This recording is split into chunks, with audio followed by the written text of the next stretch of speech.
Good afternoon all. My self Kavin.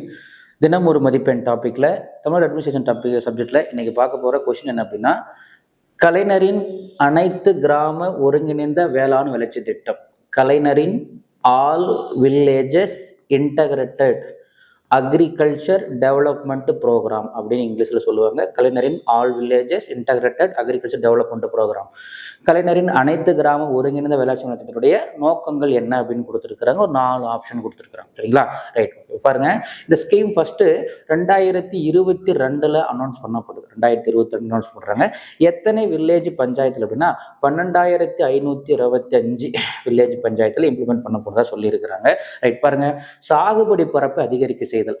சாகுபடி பரப்பு அதிகரிக்குதுன்னா உன்னோட மோட்டோ இது. அடுத்து, தொடர்ந்து நிலத்தை சாகுபடிக்கு கொண்டு வருது. அதாவது தரிசு நிலங்களை எல்லாம் மறுபடியும் என்ன அப்படின்னா வேளாண் நிலங்களை மாற்றுவது இதோடைய இன்னொரு நோக்கமா இருக்குது. புதிய பயிர்களை அறிமுகப்படுத்துதல் மூலம் பயிர் முறையை மாற்றுதல் அப்படிங்கிறது இதனுடைய நோக்கம் அல்ல.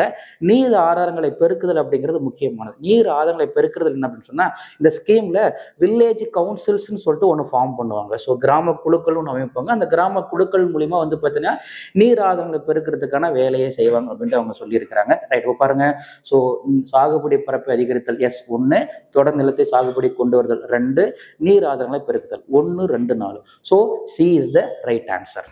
தேங்க்யூ.